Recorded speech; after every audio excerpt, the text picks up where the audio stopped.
বাংলাদেশে জুলাই আগস্টে ছাত্র জনতার আন্দোলনের সময় সেনাবাহিনীকে সতর্ক করেছিল জাতিসংঘ।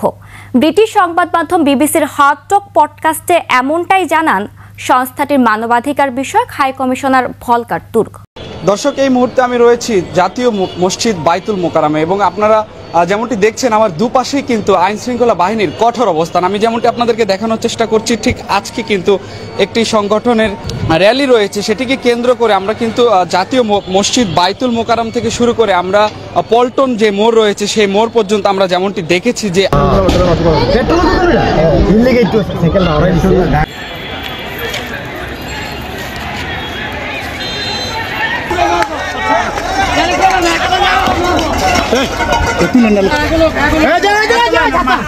তিনি হচ্ছেন শক্তের ভক্ত নরমের জম।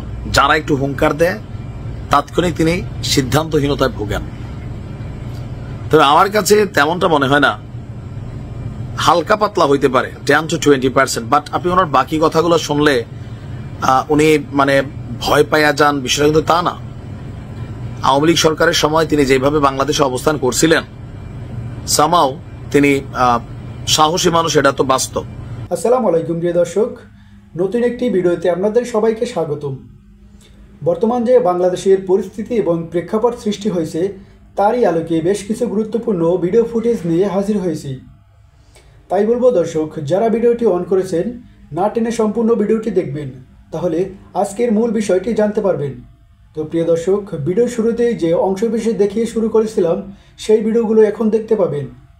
তার আগে বলবো, প্রতিদিনের আপডেট নিউজ দেখতে চ্যানেলটিকে সাবস্ক্রাইব করে পাশে থাকা বেল আইকনটি অন করে দেবেন, তাহলে প্রতিদিনের আপডেট নিউজ সবার আগে দেখতে পাবেন। এবং ফেসবুক পেজ থেকে দেখলে পেজটি ফলো দিয়ে রাখতে পারেন। তো চলুন দর্শক, ভিডিওতে একটা লাইক দিয়ে ধারাবাহিকভাবে সম্পূর্ণ ভিডিওগুলো দেখে আসি।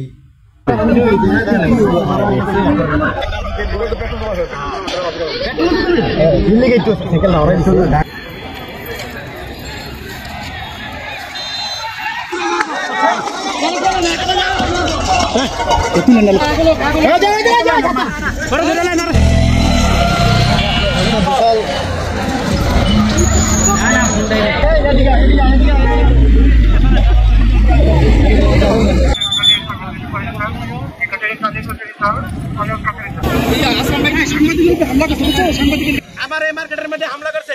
আমি জাতীয়বাদী বিএনপি দলের একটা কর্মী। আমি আমার আজকে আমার মার্কেটের মধ্যে 1টা 2টা 3টা 4টা 5টা 6টা 7টা 8টা এখানে গুলি করছে।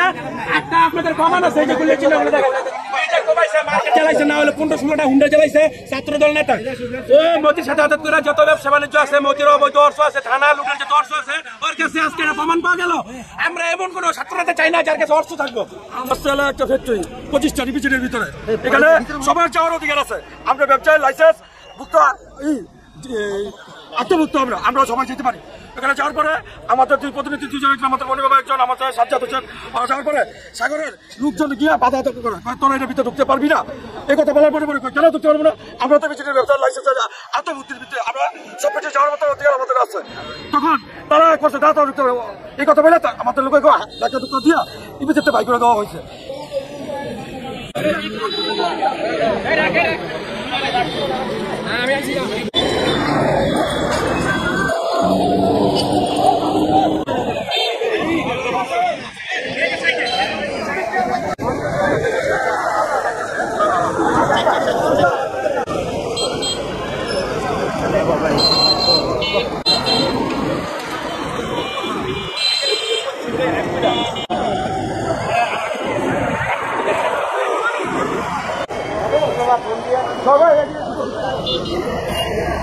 থানার যত অবৈধ অস্ত্র, প্রতিমের যত অবৈধ অস্ত্র সব সাগরের ত্যাগ।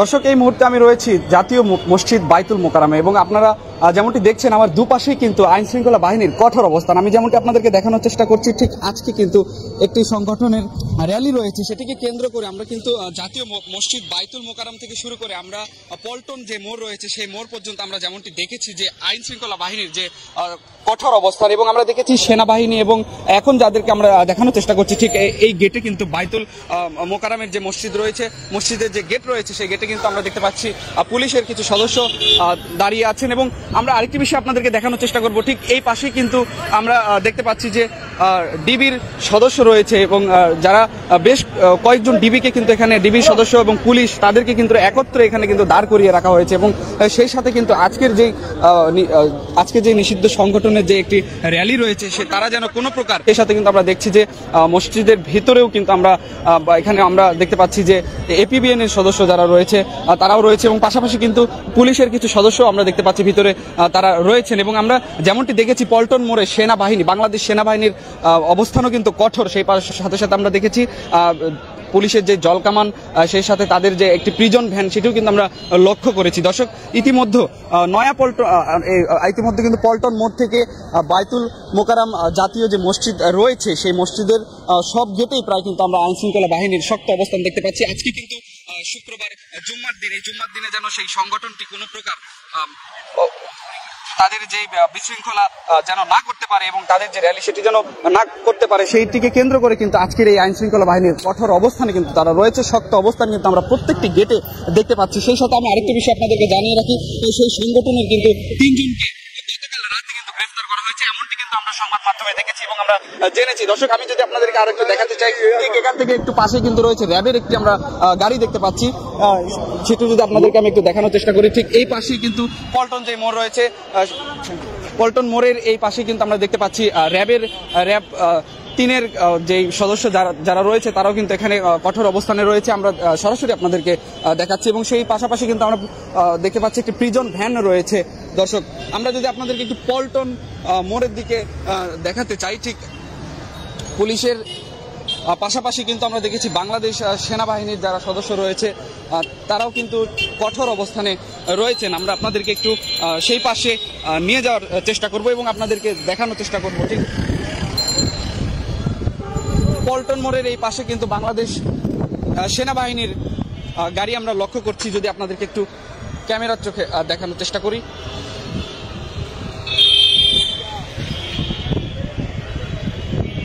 দর্শক, আবারও যারা যুক্ত হয়েছেন আমাদের দৈনিক ইত্তেফাকের লাইভ, আপনাদেরকে আমি সরাসরি আবারও জানিয়ে দেওয়ার চেষ্টা করছি যে আজকে যেই সংগঠনের র্যালি রয়েছে সেটিকে কেন্দ্র করে আমরা দেখেছি আইন শৃঙ্খলা বাহিনীর জাতীয় মসজিদ বাইতুল মোকাররমের প্রত্যেকটি গেটে আমরা আইন শৃঙ্খলা বাহিনীর শক্ত অবস্থান দেখতে পেয়েছি।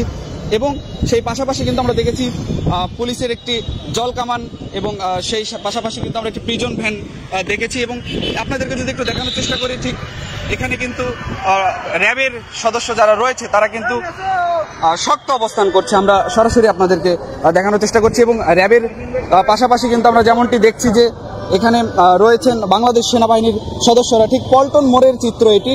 আর আজকের যেই নিষিদ্ধ সংগঠনের যেই র্যালি রয়েছে সেটিকে কেন্দ্র করে বাংলাদেশ সেনাবাহিনী এবং র্যাব, সেই পাশাপাশি কিন্তু আমরা দেখেছি এপিবিএন এর কিছু সদস্য রয়েছে এবং সেই সাথে প্রত্যেকটি গেটে আইন শৃঙ্খলা বাহিনীর পুলিশ তাদেরকেও আমরা দেখেছি তারা কঠোর অবস্থানে দাঁড়িয়ে আছেন, যেন তারা কোনো প্রকার বিশৃঙ্খলা এবং তাদের র্যালি যেন না করতে পারে। এবং পাশাপাশি আপনাদেরকে দেখানোর চেষ্টা করছি, ঠিক পল্টন মোড়ের এই পাশেই কিন্তু সেনাবাহিনীর আমরা কঠোর অবস্থান দেখতে পাচ্ছি, তারাও এখানে রয়েছেন।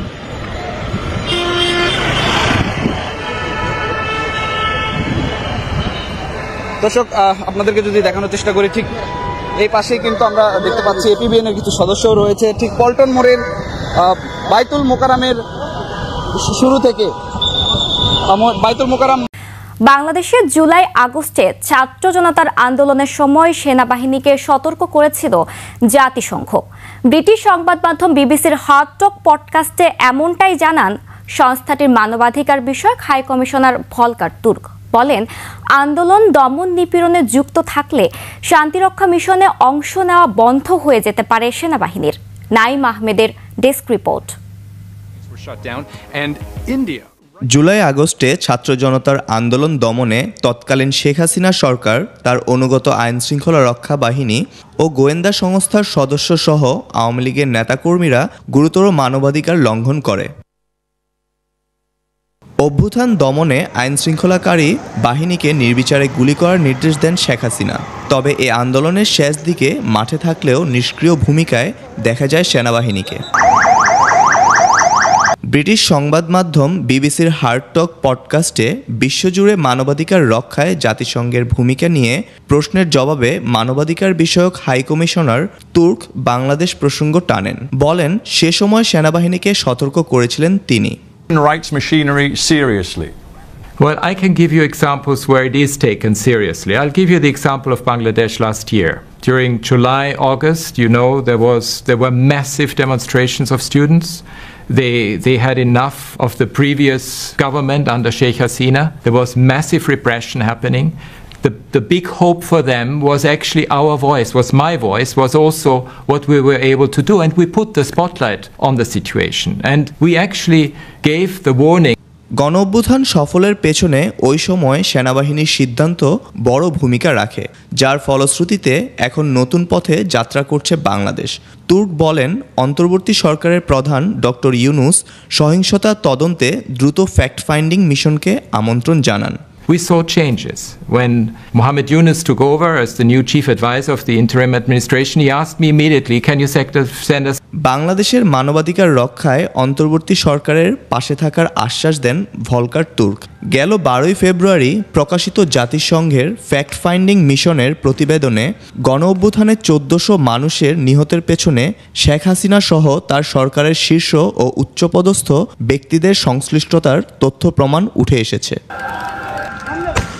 হচ্ছেন শক্তের ভক্ত নরমের জম, যারা একটু হুঙ্কার দেয় তাৎক্ষণিক তিনি সিদ্ধান্তহীনতায় ভোগেন।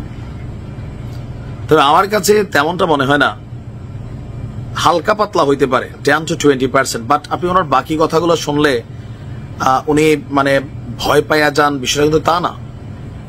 আওয়ামী লীগ সরকারের সময় তিনি যেভাবে বাংলাদেশে অবস্থান করছিলেন, সামাও তিনি সাহসী মানুষ, এটা তো বাস্তব। এমনকি মাস্টার প্ল্যানার, এটাও বাস্তব।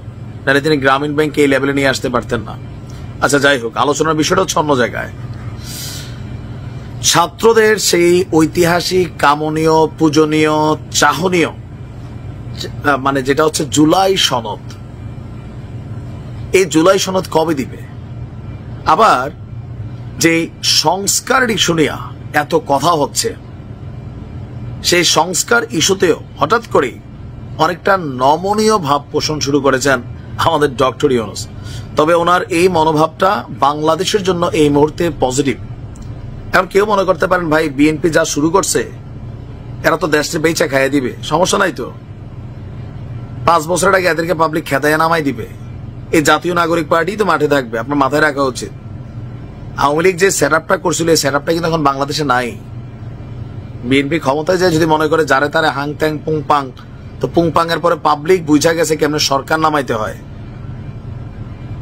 আর বিএনপি কে মোকাবেলা করতে হবে তো রাজপথে অদৃশ্য শক্তি হিসেবে আওয়ামী লীগকে, এটা বড় কঠিন খেলা হবে যেই সরকারি ক্ষমতায় যায়। যাই হোক, হঠাৎ করে আমরা দেখলাম যে আপনার ডক্টর ইউনুস এটা ঘোষণা দিয়েছেন যে যেই কমিশনগুলা করা হয়েছে, 6টি কমিশন, তাদের সুপারিশ করা সংস্কার প্রস্তাবগুলো নিয়ে একটা সংলাপ হবে। সেই সংলাপ শেষে রাজনৈতিক দলগুলো জুলাই সনদে স্বাক্ষর করবে। আর এই সরকার, ডক্টর ইউনুস, এই সনদের সুপারিশগুলোর কিছু অংশ বাস্তবায়ন করবে, আর বাকিটা বাস্তবায়ন করবে পরবর্তী রাজনৈতিক সরকার। এটাই বিএনপির মুখের কথা এতদিন, যে আপনি যেই সংস্কারটা নির্বাচনের জন্য দরকার, একটা সুষ্ঠু নির্বাচন, যেখানে যেখানে আওয়ামী লীগ ঝামেলা পাকাইছিল, সংবিধানে কাটাছেড়া করছিল, এই সব কিছুকে আপনি সংস্কার করেন, তারপর নির্বাচন দেন। আর বাকি যে সংস্কার জাতির, এটা রাজনৈতিক সরকার করবে। কারণ বিএনপিও সংস্কার চায়, 31 দফা দাবি, এর আগে 20 দফা সংস্কার দাবি, এটা বিএনপি শুরু করছে। বিএনপির বক্তব্য যে তোমরা তো জুম্মায় 8 দিন শুরু করছো, আমরা তো ভাই গেল 2, 4, 10 বছর ধরে সংস্কারের কথাই বলছি, so we will do it. এখন গতকালকে যুক্তরাষ্ট্র ভিত্তিক মানবাধিকার সংগঠন রাইট টু ফ্রিডম এর প্রেসিডেন্ট উইলিয়াম বি মাইলাম তিনি আপনার রাষ্ট্রীয় অতিথি ভবন যমুনায় ডক্টর ইউনূসের সাথে সাক্ষাৎ করেন। এই সময় আরো যারা কি বলে যে নামি দামি ব্যক্তিত্ব তারা এই সংগঠনটির সেখানে উপস্থিত ছিলেন। তো রাইট টু ফ্রিডমের তারা বলছেন বাংলাদেশের গণতান্ত্রিক উত্তরণে সহায়তার অংশ হিসেবে তাদের প্রচেষ্টার পরিকল্পনাটা তারা জানিয়েছেন। আর অধ্যাপক ইউনূসও তিনি আপনার বলছেন যে জুলাই চার্টার আমাদের পথ প্রদর্শন করবে। অন্তর্বর্তী সরকার জুলাই সনদের সুপারিশগুলোর কিছু অংশ বাস্তবায়ন করবে এবং বাকিগুলো বাস্তবায়ন করবে পরবর্তী রাজনৈতিক সরকার। রাজনৈতিক দলগুলো ভোটের আগে কম সংস্কারের সম্মতি হলে চলতি বছরের ডিসেম্বর আর নয়তো আগামী বছর জন্য, আমার মনে হয় বিএনপির পাগলে পাইছে যে তারা বেশি সংস্কার চাইবে, তাই না? সেনাপ্রধান বলছেন ডিসেম্বরের মধ্যে নির্বাচন হওয়া উচিত। সবকিছু মিলাইয়া আমার ধারণা এই ডিসেম্বরের মধ্যে নির্বাচন হবে। আর এটা তিনি না বুঝা করতেছেন না। এখানে অনেক কিছু ছাত্রদের দলটা কয়েকদিন পরে সবাইকে হতাশ করবে অনেকে মনে করছেন, বাট আমি আশাবাদী মানুষ, আমরা বিশ্বাস করতে চাই বাংলাদেশে একটা শক্তিশালী রাজনৈতিক দল তৃতীয় পক্ষ আসলে কিন্তু দরকার, যেন মূল যে দলগুলো আছে ভবিষ্যতেও তাদের মাথায় রাখতে হবে পাবলিকের একটা আলাদা অপশন আছে যেখানে চাইলে ভোট মেরে দিতে পারে। এখন মনে করি কি যা দিবে তো দিব, আমাদেরকে দিব, জামাতরে দিল আমি পামো, জাতীয় পার্টির নাঙ্গলরে দিল আমরাই পামো। বিএনপি এবং আওয়ামী লীগের থটটা কিন্তু এই টাইপের এতদিন।